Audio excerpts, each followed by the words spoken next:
Hello, friends, and welcome to Activate and Thrive and to our weekly Thriving Thursday chat, where we chat with different, beautiful, health-minded people about many different aspects of staying healthy, thriving, and activating your life for the best possible health results. And we run these chats every Thursday at noon East Coast US time. Here on Facebook Live, and then also we share these on YouTube later. So whether you're watching live on Facebook, later on Facebook, or later on YouTube, welcome. We're so glad you've joined us. My name is Dawn. And I'm Mia. And our guest today is Jayne Reynolds. And Jayne is in Mesa, Arizona. She's a self-described foodie. She's a board-certified holistic nutritionist who's committed to helping individuals protect their brain health, and both now and in the future.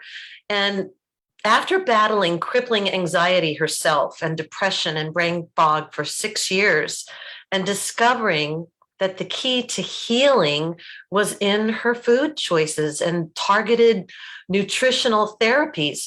So then she obtained her certification in holistic nutrition through the Energetic Health Institute in 2016. And then in 2017, she received her board certification through the National Association of Nutrition Professionals. So she has a long time career now, just cultivated in this endeavor. And she's really got a unique perspective about aging and brain health, and influenced by the devastating stories of Alzheimer's and dementia and stroke and Parkinson's. She just is an educator. She's inspired to empower others to take care of their greatest asset. What is that? Our mind. And she uses her platform to really educate on that connection between nutrition and gut health and brain health. And she's spoken at numerous on numerous platforms, and she's founded the Abundant Life Nutrition and Wellness Center in 2016, and she runs that with her partner. So she's really just about taking control of health and enabling others to maintain independence and freedom and quality of life at any stage. So Jayne, welcome. We're going to be talking about ways to keep our brain happy and healthy. And our topic specifically is 4 things you can change today to protect your brain health. So why don't we just start with you sharing a little bit about your story and how you got involved in all of this? Yeah, well, as you said there in the bio and introduction, I really struggled a long time with my own mental health. I struggled with anxiety and depression. And in 2004, I had a breakdown, and I was non-functioning during that season. I was not able to get out of bed. I was having anxiety attacks all day, every day. And I wasn't really doing a very good job of parenting my kids. I was really, really struggling. And a dear friend reached out to me and said, listen, you've been trying the conventional route for a long time, a number of years, and it just seems, I think I started getting sick in 1998. And so she said, it's been 6 years, you just aren't making progress. So why don't you reach out and try working with a naturopath and see if they can offer you some other help? And I did, and it absolutely changed my perspective on health and what it really is. A lot of the conventional world is a lot about disease management. And when I went to see the naturopath, we moved from that model to this incredible, get to the root of what's going on and resolve those issues. And so much of it for me was tied up in my diet and what I was eating and in blood sugar management. And once I had some of those things under control, I never looked back. I do use supplements today still to help manage some of those mental health pieces, because that's genetic. It doesn't always go 100% away. But between those two pieces, I'm up, I'm functioning, I run my own business, I have my life, my peace and my joy back. And then I spent a long time, 12 years before I got into this, working with seniors. So I saw firsthand what it looks like when we don't take care of our health and what happens when we don't take care of our brains, whether that's through ignorance or willful lack of knowledge, right? I know who I want to be when I grow up and who I want others to be when they grow up. And when they reach that point where they're in their senior years, It's about quality of life and not just quantity of life. So protecting our brains is one of the best ways we can do that. It's the command center for our whole body and everything that we do every day. Yeah. Well, we hear all the time about eating healthy and, how we want to maintain a healthy body weight. That relates to heart health. And my mom passed away from issues there. My dad had the debilitating illness of Alzheimer's for 10 years, and that was awful to watch. And, we know that heart disease has dropped somewhat in the US, but Alzheimer's is on an all-time rise. Yes. 145% rise. And so we know, as you said, our brains are the command center, and we really need to think about that a lot more often, perhaps, than we do, and not be in that reactive mode, but be more in the preventative mode. Yes. So can you talk, first off, what's one of the first things we can do? Actually, before that, let me ask a basic question before we get into the 4 things you can change today.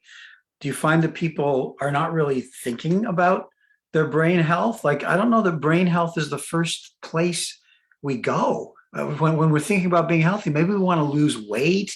Maybe we want to be sure I don't know, maybe we have a history of heredity of something or other in our family. We're aware of that. But how much are people really thinking about brain health at the time in life where they really should be thinking about it?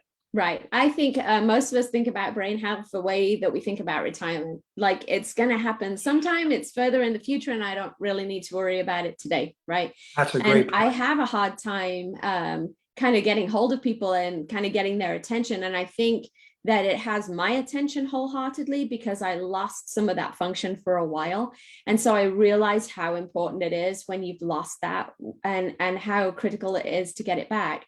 But I know we were talking right before we got online today about how that really can start showing up. Some of those symptoms of mild cognitive impairment, walking into a room and forgetting why you're there, or those little things, they start happening in our 40s. And our doctors tell us that's a normal part of aging. But the World Health Organization tells us that dementia is not a normal part of aging, that it's a part of us, our bodies are breaking down because of our lifestyle and diet choices. So, and 80% of that chronic disease is preventable. So we really do need, if I could get hold of everybody, just give them a little shake and say, this is something you really need to watch after when you're 30, when you're 40, when you're 50, because once it hits, it's extraordinarily difficult to, Dr. Bredesen's doing some to reverse Alzheimer's, but it is extraordinarily difficult to undo the damage once you get to that place, as you well know, because you've walked that journey.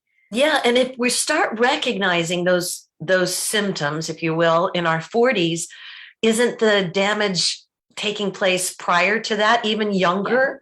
Yes, but you can try and convince any 20-year-old that what they're doing is hurting their brain in the long run. We're invincible. And I was the same way.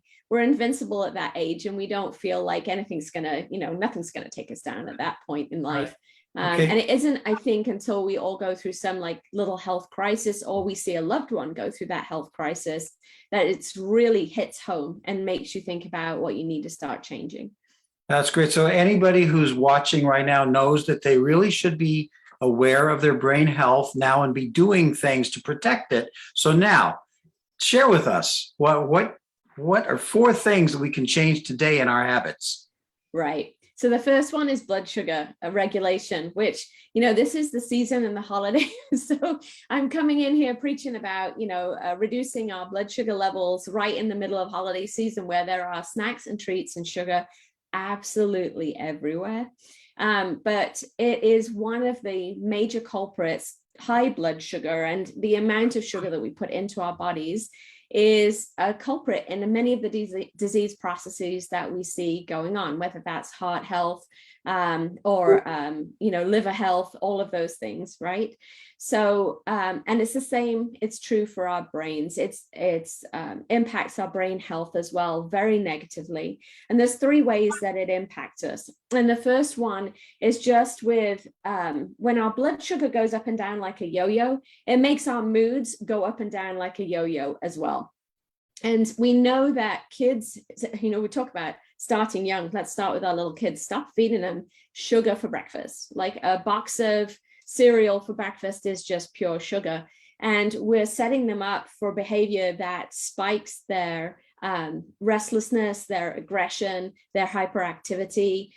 We've seen studies show that 74% of hyperactive children are diagnosed with simply too high a blood sugar level, and they're not regulating that very well. And then we know too that the opposite, not just having high blood sugar, but low blood sugar can cause all kinds of symptoms from a psychiatric standpoint, like depression and insomnia and anxiety, crying spells, forgetfulness, confusion, unsocial and antisocial behavior, suicidal tendencies even. Because this happens because it's just causing so much inflammation in our body and in our brains. And they did an experiment where they fed rats sugar and they watched them increase their inflammation.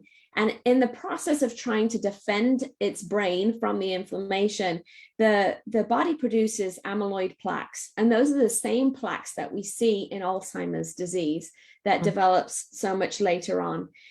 So what we're trying to do is prevent that inflammation process from constantly assaulting the brain, so the brain feels like it needs to protect itself. And then the last thing we see is that sugar increases candida inside the body. And candida is just a type of yeast. We need some, but we don't need overgrowth of it. And again, doing experiments, they found that candida can cross the blood-brain barrier. And when they see it in the brain, it resembles pathologically those initial symptoms of Alzheimer's disease. So those are all sugar-related issues. So I don't suppose there are any studies that would show that youngsters who partake of a particularly sugary diet end up later in life with more risk. I mean, they're setting themselves up for more risk of these brain illnesses by doing that. But is there any evidence that shows that kids who are eating like this early on tend to go in that direction more? I don't know. That's hard to quantify. I think it is hard to quantify, and I don't know of any long-term studies that have been done. You'd be tracking somebody then from, age 2 all the way to age 70, and that's a long time. That's hard. Yeah. So I haven't seen any. I think at that age, what we're just observing in that situation is that sugar impacts the way our brains function, and kids do better and focus better and have better retention in schools when their blood sugar is far more stable. So there are some ways we can do that. Yeah. Great. What are some top tips for just maintaining that healthy blood sugar level that you can give us? Yeah, absolutely. So the first thing is reduce the amount of processed sugar that you consume. The average American consumes somewhere between 150 and 180 pounds of sugar a year, which equates to 30 to 60 teaspoons of sugar a day. Oh. Yeah, I know, it's absolutely horrifying when you put it in those kinds of numbers. Oh my gosh. Wow. Yeah. So we recommend as a company, we're not nutritionists who say you have to cut out absolutely everything under the sun, because that makes life very difficult to follow, right? So we say try and keep it down to 16 grams, which is 4 teaspoons of added sugars every day. I'm not talking about fruit sugar. I'm talking about like maple syrup and honey and sugar and high fructose corn syrup. I don't advise anybody eat any high fructose corn syrup. I get that out of the diet. And that actually is now called corn syrup solids when you're looking at the back of a packet. So read your labels. Read your labels, people. Yeah.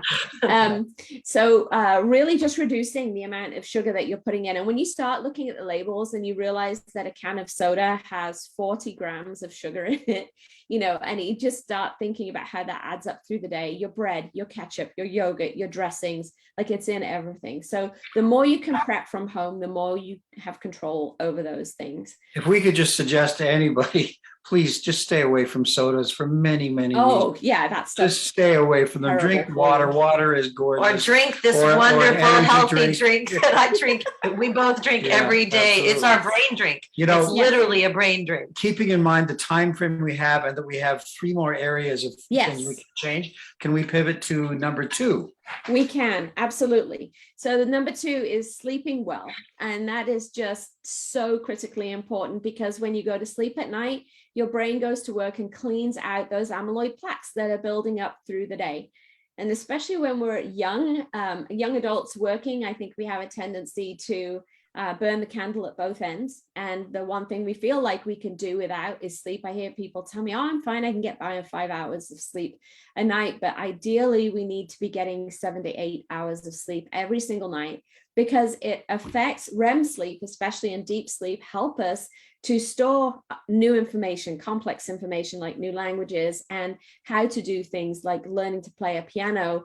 And when we're sleep deprived, it's hard to focus. And if you're sleep deprived, you'll end up eating like 600 to 900 extra calories the next day, just trying to fuel the energy that you need to get through the day. And probably more sugar also. More, yeah, exactly. You start leaning into sugar instead of those healthy proteins, the fiber and the healthy fats that are going to keep your blood sugar more stable. So just trying to get a good night's sleep. There are lots of things that affect this, and we're actually going to do another presentation later today for a sleep center on sleep and how nutrition impacts that. But there's a couple of things, especially for women, balancing their hormones is a major part of this, because especially as we go through menopause, low progesterone can be a culprit in not sleeping through the night. Balanced blood sugar. If you wake up or find yourself waking up about a half an hour or an hour into sleep and then not getting back to sleep, then odds are that your blood sugar is not very stable and you actually had a drop right when you were sleeping, and it woke you up and startled you awake. So just keeping that stable before you go to sleep, that's helpful as well. And then if you're struggling with sadness or depression, then also not sleeping, it could be that you don't have enough serotonin, because serotonin is in the pathway that helps make melatonin. So you can supplement with something like some 5-HTP, which will help you get enough serotonin to make enough melatonin to sleep through the night. The only caveat is that if you're on a serotonin and SSRI, then don't supplement with 5-HTP, because you could end up with serotonin syndrome. So that's my plug, be safe.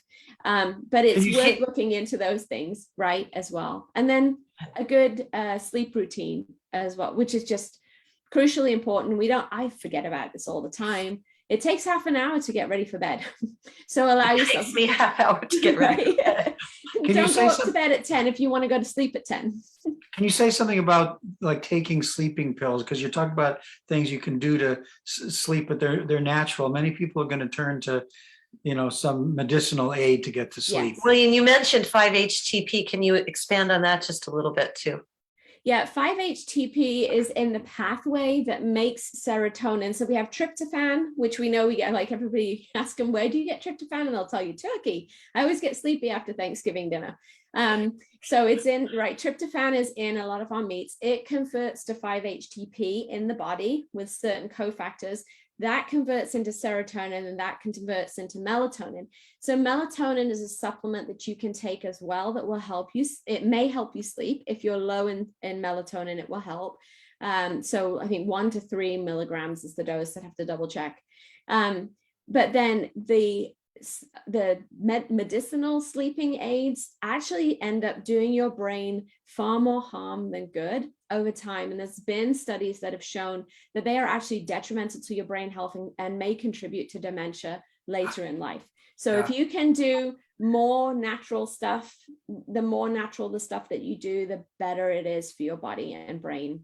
And we are just so passionate about wanting people to know this about natural approaches, because it's just such a can of worm that's opened up. As much as we appreciate the efforts on the medicinal side, there's so many side effects, and what you're saying there about what can happen later in life.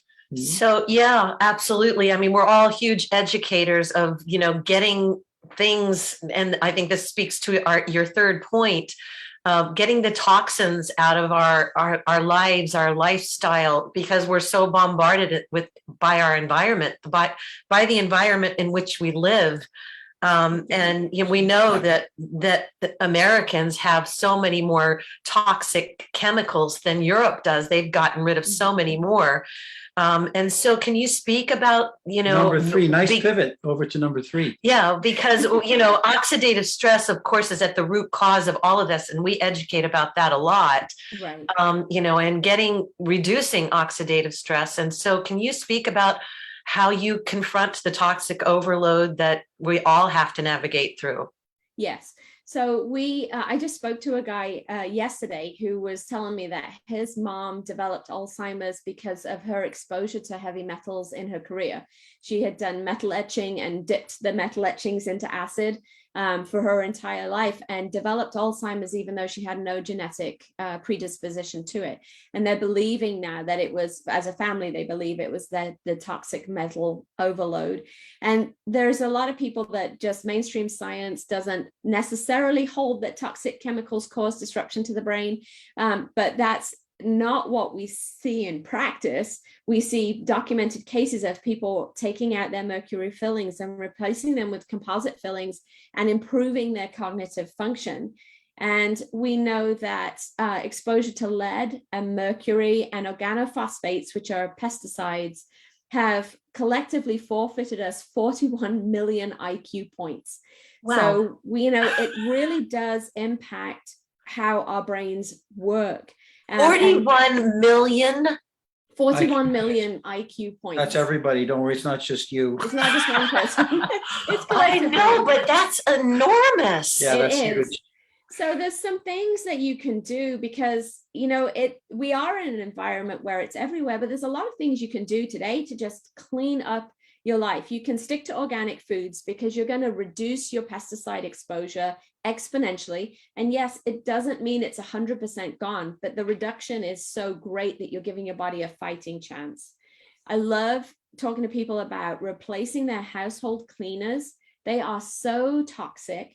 I just went to a friend's house the other day and they had Glade plugins everywhere in the house. We had the doors open because it was just such a strong smell inside the house when we were over there. And that stuff is building up. Anything that touches your skin has to be processed by your liver within about 30 seconds. Yep. So, breathing that in, we're inhaling it. So 7th Generation is a great brand of plant-based or cleaners that are better for the environment, better for your health. And I like using the Environmental Working Group. They have a website, ewg.org.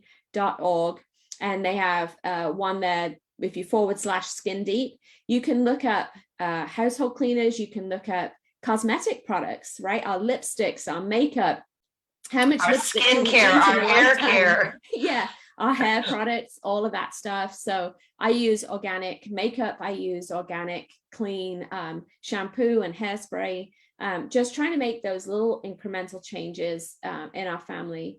And if then, I may just sorry. Just to let people know, if you don't know about this already, there's an app called Think Dirty. I know it's a risky name. Yeah, the Think Dirty app, because they're like 1.7 million products or something listed in there. You can just type in your product and you can find out whether it's clean or not. Clean gets a 0 to 3 green rating, all the way up to very dirty red, 8 to 10. And then there's a yellow zone in between. So you can really see what kind of impact your products are having on a toxic level. Yeah, and we have a skincare and hair care line that are all rated 0, 1, and 2 on that app. So, it's important, as you said, what you put on your skin, it's in our bloodstream within 20, 30 seconds. Yeah, absolutely. And then you can do other things like you talked about drinking water and how important that is. That's important for detox. I love a good detox bath with some Epsom salts, some baking soda, some lavender, exercise. Making me want to go take a bath right now. Exercise, breaking a sweat. No, we don't do this enough because sweating helps us to get toxins out of our bodies. And getting our heart rate up is incredibly important for brain health as well, because we need to get the oxygen up to the brain. So breaking a sweat is very important, but you can do that through a sauna as well, and that will achieve some of the same results. Castor oil packs are one of my favorite things. And then making sure we're pooping regularly. We're nutritionists. And if we didn't talk about what came out as well as what went in, we wouldn't have a career. So gut health, right? You have to get to the point where you're, having bowel movements every day. You're consuming enough fiber because it grabs hold of toxins and carries them out of your body, not just excess, heavy metals and pesticides or any of those other pieces that we're talking about, but excess hormones, so that we don't end up being estrogen dominant and prone to cancers and some of those other pieces as well. Great. Well, we'll need to pivot to number 4 as we reach the point where we'll have to wrap up before too long. But let's hear about the 4th thing that we can be changing today. Yes. And this is what I just touched on, and that's improving blood flow to the brain, right? Because it supplies all the nutrients and oxygen to your brain that your brain needs. And your brain uses glucose and 20% of your body's supply of oxygen and healthy fats. Your brain is the consistency of soft butter because of all the fat that's in there. It's about 70% fat. And so when you feed it just fried foods and things like that, you're just starving it of the nutrients it actually needs from all those healthy fish oils. But getting back to the blood flow piece, we do that by getting aerobic exercise, because that gets blood flow up, staying hydrated so that your blood is not thick and claggy and not transporting quickly through the body. Leafy greens, high in vitamin K, they are fabulous blood thinners, so they keep the blood moving through the body. And again, if you're taking warfarin or something like that, then don't go increasing your leafy greens without talking to your doctor first. But that's a very important component, and we don't eat enough of our salad greens and our green vegetables. Being careful with how much salt you take in. And then ginkgo biloba is a phenomenal supplement that helps get oxygen up to the brain and increase blood flow in the body. One of my favorites is an ounce of dark chocolate every single day. That's phenomenal for blood flow, and everybody enjoys that piece of advice from a nutritionist. Oh yeah. Yeah, absolutely. And then dark chocolate, folks. Dark chocolate. Not milk chocolate, okay? Dark chocolate. Yeah. And the darker the better. That keeps your sugar levels down as well, right? And watching your sugar content when you're having those dark chocolate. There are some like Pascha, Pascha, which is a stevia sweetened dark chocolate that doesn't have any sugar. So the last thing really fast would be getting sleep apnea treated, because so many people are dealing with sleep apnea, and that's starving their brain of oxygen all night long while you sleep. Wow. And that doesn't do you any good either. Wow. So to sum up, reduce blood sugar level, get good sleep, get the toxins out of your diet, and increase blood flow to the brain. So, and then you've shared all the ways that we can do that. And you mentioned ginkgo biloba. That actually came up last week. We were on the same topic of brain health. Mm-hmm. That came up last week too. So, do you have a specific one that you recommend? I love Dr. Amen has a product line called Brain MD. And he has one in there called Brain and Memory Power Boost. And that stuff is absolutely amazing. I dole it out like candy to my seniors. It really improves thinking and cognitive ability. It's got a blend of herbs in there, not just ginkgo, that are really good at supporting brain health and improving memory and clearing some of that acetylcholine out so that the brain can function. The synaptic clefts can talk across very easily to one another. So yeah, that's my favorite one. Well, we love it when everything's talking to each other and it's all working together. Well, and the beautiful thing, one beautiful thing here is that when you do these things that Jayne is talking about, it's going to be benefiting your health overall. That it's a complete package. Wouldn't you say? Yes. Absolutely. Yeah, absolutely. So, Jayne, thank you so much for sharing your wisdom. And these are, 4 very specific ways we can be preserving our brain health. And I've actually put them in the chat so that people can see them all numbered there. So it's been just so valuable to have you share what you know today. Indeed. We're most appreciative. We never like to end these, but we're glad that we got through all 4 areas. And so we thank you for joining us. And to our audience, thanks for being with us today. We're glad you joined us. And if you're watching later, thanks for tuning in. We run these every Thursday at noon, East Coast US time. And we appreciate you. Glad you joined us today. Have a beautiful holiday, everybody. Thanks again, Jayne. Thank you, Thank Jayne. you. And we'll put Jayne's information also in the comments Yes, if you'd in like case you'd like to reach To out reach to out and her. learn more, we'd be happy to connect you with her. Thank you so Thank much, you so everyone. much. Thank you, Jayne. Bye-bye. Bye-bye. Thank you, everyone.